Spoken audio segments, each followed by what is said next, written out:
I need a 30 for 30 to show that I'm different like Jordan and Pippen. I need a 30 for 30 like Jalen and Webber. Nobody gon' fuck on my click. I need a 30 for 30. JoJo. What's happening, man? Mid-season NBA Finals picks. Are you standing pat with what you had in the preseason, or has anything changed for you? Man, from what I see, I need to stand pat. I mean, statement now. Now preseason, that boy James Harden was over there in Houston. He was over in Houston. And now we see him up there with the Nets. The Nets also just added Blake Griffin. Yeah. I know Blake ain't what he used to be, of course. True. Them boys been balling, but you still standing pat with the Sixers coming out that East. I still got the Sixers, man. Funny thing, right? So Simmons is actually getting mentioned for possible candidate for Defensive Player of the Year. Yeah, he politicking for it too. He throwing it out there. Right. You got Seth Curry. You know, it ain't Steph, but Seth can shoot. Yeah, that dude, he's spraying that bitch. He can shoot. And we just mentioned what Joel Embiid is doing. Nobody's stopping him. You got Tobias Harris. He 28-3. 20 points, 8 boards, 3 assists. Like you know, you got your savage veterans. You got your Danny Green. You got the bench. You got Dwight. Somebody we should have kept over there in Los Angeles. Should have kept him. You got Dwight. You got the guard Maxey. Nice little backup point guard. Man, I think they have a team. And like I said, I really felt like it was gonna be a team that was gonna actually listen to Doc. I know Doc has had some failures. I know. Are those shots to another LA team? Absolutely. Absolutely. You got 2 young stars who you remember at one point they were saying it's time to break it up. Yeah.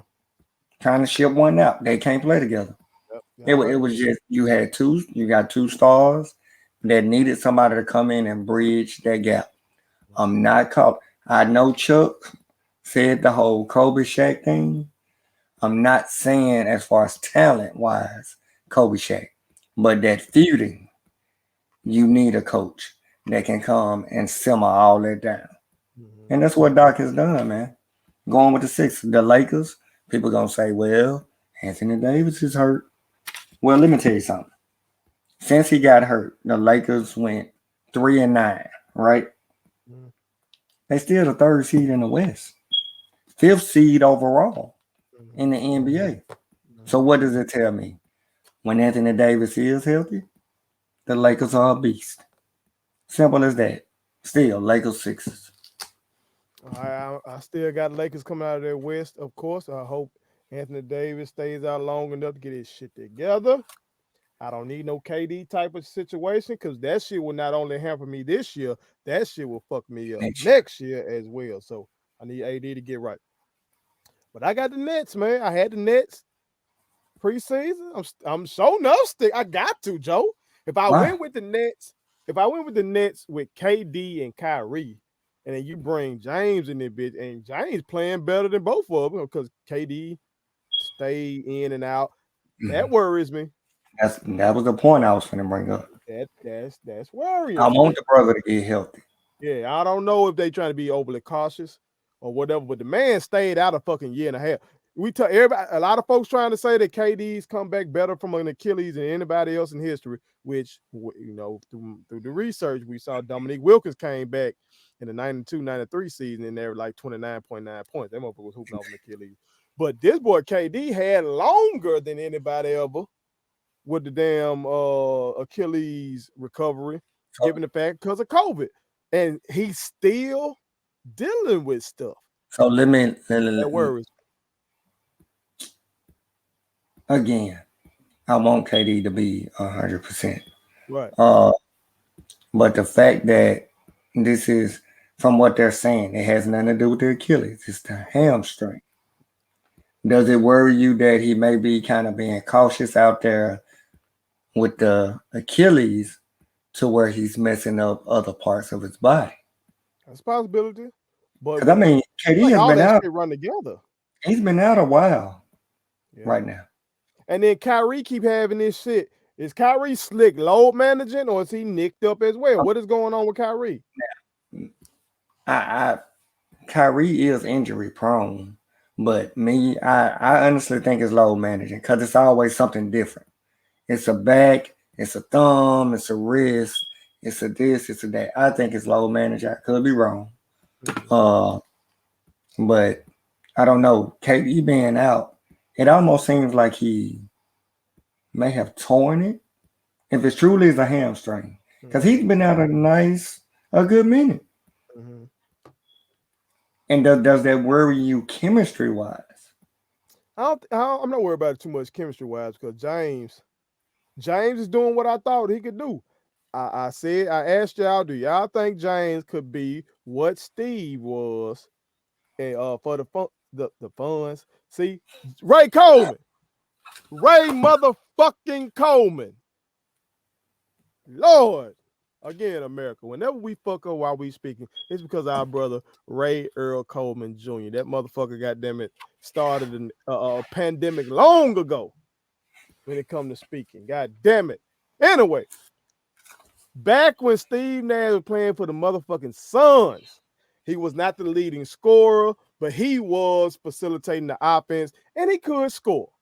Mm-hmm. Well, James Harden obviously is that on steroids because he facilitating the offense and he can score, but he can score when he needs to score. You know what I'm saying? And I think James. He remind me a lot of Nash too, though. Steve Nash. And that's all they doing. And you got D'Antoni right there on the bench. You know they were just running a lot of that same shit, man. No, Steve just can't walked in here. You didn't hear me. What'd you say? What the hell did you say? I said he remind me of Steve Nash a lot defensively. See there. James is playing better defense, Joe. I've been really because he moving his feet. Yeah.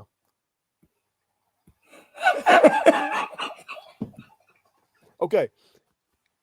This my challenge. This my challenge to you and the rest of the brothers. When we watching these boys, let's try to watch these guys we looking at. Let's watch James. I'm talking about no matter where the ball is. Let's pay attention. These some guys I want to know about their defense right now. James, Book. I want to really evaluate Book's defense. LeBron, because they trying to put LeBron on all defensive first team this year.